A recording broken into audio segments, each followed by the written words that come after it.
to the camera? Should it be like chill? I don't know. Okay. Hey guys, this is my son Peyton. He has his own YouTube channel. We're making this to help promote that channel, so like and subscribe to Peyton Garcia. In the description down below, you'll see a link to his channel. Make sure to visit. Again, like and subscribe. And for this video, what I'm going to do is show him 10 hacks I used from the 90s when I was a school kid. Hack number 1. So you're late for school, and where's your t-shirt at? Oh, here it is. Right there. Alright. So what you gotta do, you don't want to look all crispy when you go to class, right? So you take your spray bottle, you just spray it up, right? Flip it over to the other side. This works on jeans too, by the way. Give it a good spray, and then you're just gonna shake it out. And then that'll be good. It'll dry off quick. Alright. Yeah, that's how you get the wrinkles out of your shirt. That's cool. Take more sprays when you do jeans? Yeah, because jeans are thicker.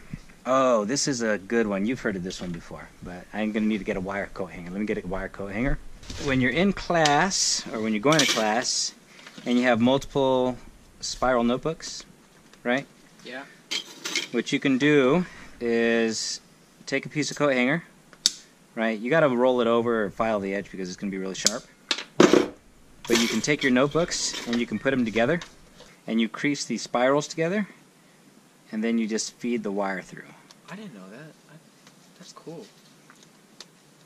So you feed it all the way through. You can do it as many times as you want, but then you end up with like this big giant book.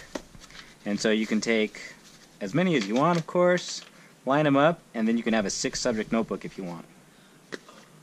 But just make sure you bend that over because that will cut you. And then you'll bleed and everyone will laugh at you. Alright. That was cool. I didn't know that. You really didn't know that? No, I didn't know that. Get out of here. Next one. Ooh, extra eraser. This is one of my favorite hacks that I ever did. Alright, so you know when you're in class and you have your pencil, do you guys even still use pencils in class? Yeah. Okay.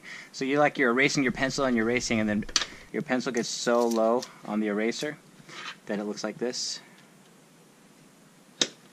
Right? Yeah. Okay, and then you're like, oh no, I have no eraser, but you're still trying to use it, and you're scratching up your paper, you know?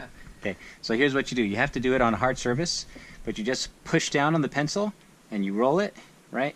And you keep rolling, and you keep rolling.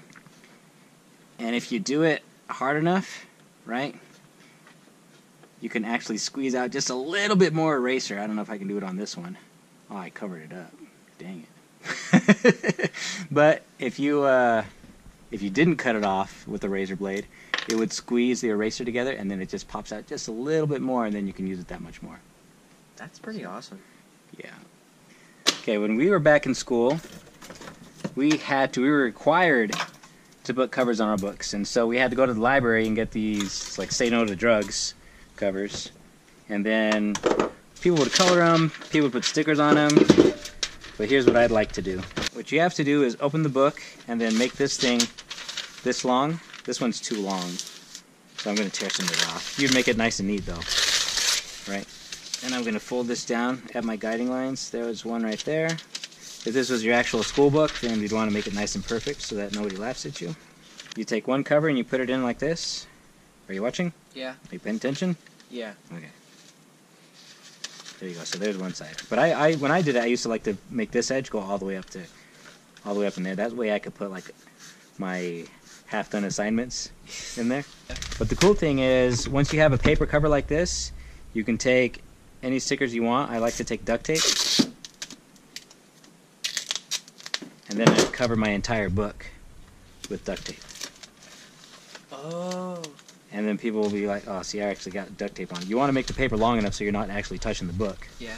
But when you walk through class and you have this duct tape, and a teacher stopped me one time and was like, you put duct tape all over your book? What are you doing? And then I opened. You know, like on your backpack, how you have the adjustable strap that you can pull down on your shoulder? Yeah. Right? So the same thing, it looks like this, just like this on a washer. Right? Do you recognize that pattern? Yeah, and you pull it. Yeah, so this is what it looks like. If you guys can see it, there's a camera.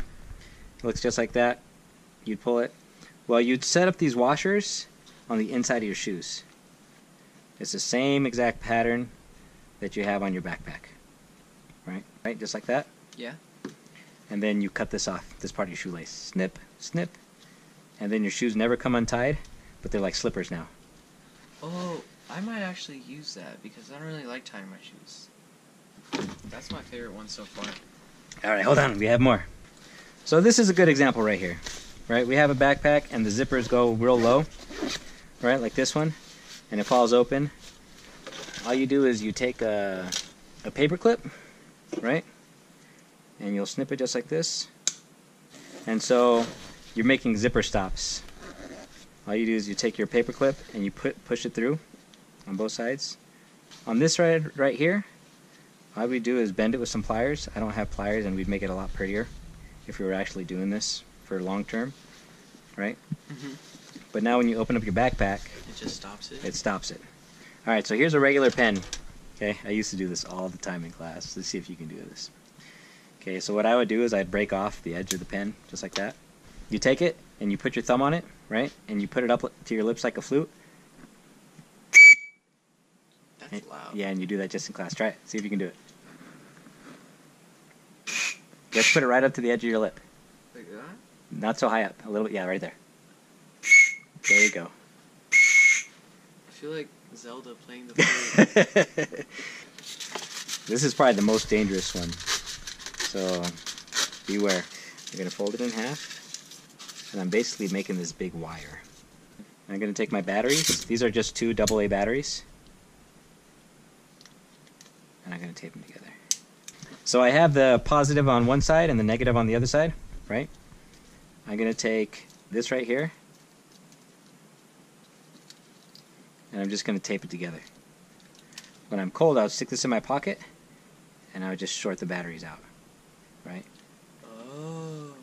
We did something like that in science when we made Here, try electromagnets. Here, hold it down and tell me what's happening. It's getting hot. Yeah, it gets super hot. That's crazy. So the only thing is you have to be careful because you don't want the batteries to explode on you. But if you're cold, you have your little portable hand warmer. This is just a regular soda can, right? It has soda in it, so we got to dump it out. Do you want any soda? Yeah. Yeah? Okay. Okay, I'm going to dump this out real quick. Pouring out for all the kids of the 90s. So a lot of people don't know you can do this, but you can actually open a soda can with a can opener, right? You just put it in like this. But I find that it works better if you do it backwards. Well, what do you do once it's open? Then you just take this and you put it on your desk, and you advertise to everyone that you're a poor kid, and that's your pencil holder. It looks kind of cool with like the logo on it. Yeah. Oh no!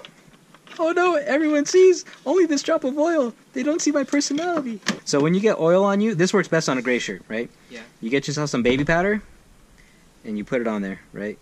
Put it on. This is like if you're about to go to school and you like get bacon on you or something. You don't and have time want, to wash it. You don't want everyone thinking you're a slob, right? So you put the baby powder on it, and then you just kind of like shake it in. But can you see that? How it's like kind of clumped up? Yeah, it's like raised out. So where's that razor blade? Oh, here's that razor blade. Now, you wouldn't use a razor blade, but I'm just trying to like scrape it off right now. It just comes off. It like takes Yeah. it out. So a lot of it, it's getting pulled out. It's getting pulled out, right? And then we would go back over it, right? And what we're trying to do is get all the oil out of the shirt. Well, then you have powder on your shirt. Yeah, That's I know. bigger than- That's why I was saying it's best to use it on a gray shirt, or if you have like some faded blue jeans, right? Something that has like a white speckled background. Mhm. So like you see your jeans right there. If we'll put a little bit of baby powder on your jeans. In fact, let's put some oil on your jeans. No, I'm just kidding. We're not gonna do that. Okay, I got kind of worried. Okay, you see how like you Oh, can yeah, you you can't can really brush see it out, right? But if you kept on slapping it, then it would blend in more. Okay, that's a little trick you could try. It may not work. It may help out. I've done it with gray shirts and blue jeans before. What the heck is on my shirt? You gotta use your baby powder. Yeah, I know. Alright guys, I hope you enjoyed my dad showing me all these things he did when he was a kid in the 90s. Make sure you subscribe to my channel. I'm trying to get a following so one day I can have a channel as big as my dad's and be like him. See you guys.